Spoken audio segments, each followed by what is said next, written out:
Okay guys, konting idea sa pagpili at huwag piliin na gawing inahin or dumalaga. So una tayo guys. Yan. Una, sa bulba tayo. So ito hindi mo naman masyadong issue to guys. Ito dapat pababa. Yan. Pero hindi naman masyadong issue yan. Pangalawa, yung balakang niya guys, yung ganito, tingnan niyo yung forma. Yan. Dapat pabilog. Pabilog. Doon ka lang.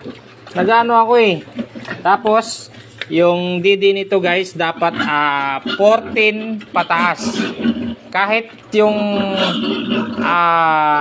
16 pataas pwede, maganda. Kahit hindi, basta yung 14 pataas na didi guys, pantay-pantay. Pantay-pantay, tapos malayo yung agwat. Yan, kita nyo yung likod dyan guys. Dapat ganyan para yung sipit-sipitan niya hindi masikip, para pag nanganak mabilis lang mailabas, mabilis lang manganak. Tapos yung paa niya dapat yan malalaki para hindi front ng pilay kapag buntis na, kasi mabigat sa tiyan. Tapos yung lahi, mas maganda talaga guys, may lahing Landrace or large white. Yan, GP or F1, F2, F3, yan maganda. Basta lahing large white at Landrace. So yung wag yung mga may ibang lahi na matatapang. Tapos alamin niyo yung history, yung maganda ba yung mga biik, yan.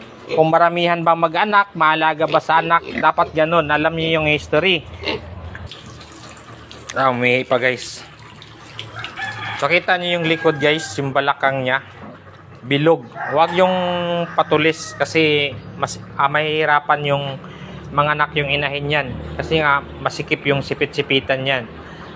So yan, kita nyo naman guys kung gaano ka ganda yan.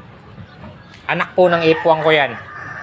So ginawa kong inahin. At kapag halimbawa pag nag-iay kayo, yung walang konektado yung bloodline number. Kasi kapag magkadugo, so yun yung tinatawag na inbreeding. Maraming mga komplikasyon guys, maraming problema sa mga biik. Hindi pinanganak yung mga biik, marasakitin, tapos maraming alam niyo yun, yung mga abnormal na mga biik na ipinanganak. So yun po yung mangyayari. Kailangan walang konektado sa bore. Yan. Tapos yung last guys, yung mahaba yung katawan. Mahaba yung katawan yan. Mahaba kasi para